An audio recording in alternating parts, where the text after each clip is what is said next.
I've sewn all these rows together and I have my 9-patch or 9-square quilt. I made sure to match each one of these intersections when I sewed the 3 rows together. Now I'm ready to get started on making that fringe. Like you can see on this quilt, the sort of chenille that comes from cutting those unfinished seams on the back, then washing it and drying it. So let's look at these seams, and you can see that I can easily fold this like this, or I can fold on this seam line. Let's try this one.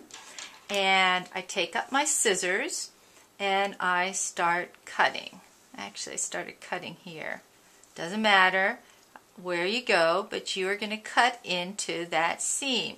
And you're going to cut almost up to the thread. And when you cut these little pieces of fringe, you need to make them about 1/4 of an inch from here to here. Or it could be a little bit smaller, 1/8 of an inch, but at least 1/4 of an inch. When I get to this intersection here, I just cut through. I think this is where I made the mistake when I was sewing with this piece, but you notice nobody's really going to notice that that was turned sideways because you're just going to start cutting through here. Now, what if I make a mistake and I cut all the way through onto the stitching?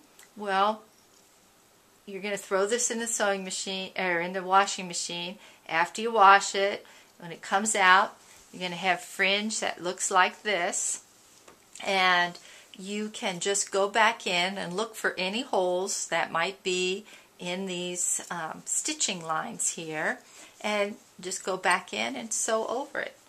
So if you cut through that, it's really no big deal. But you're going to need to fringe all of this. The thing that's more difficult to fringe is when you get to these areas where you can't really fold it because the seam is sewn down here. And what I like to do is just sort of cut into that where it starts coming up, and then it makes it easier to have that folded out. It sort of helps you not to cut into that stitch line, and just continue on with the fringe. So you need to fringe the whole back of this, and then after I fringe it, what I like to do is add the binding around the edge before I send it to the washing machine. I just find it makes it a little bit easier when I put that binding on if it's done before I wash it. But it can be done later, whenever. So if you don't want to use binding, I have a quilt here that, or a little table topper that I made not using any binding. So to do this, what I did was I would sew a 1/2 inch all the way around here, around this quilt, just to make sure when I start fringing this that it doesn't ravel into the rest of the quilt. So I'd sew all the way around, and then I cut fringe around the edge, and then I don't have to use binding. So either way is fine.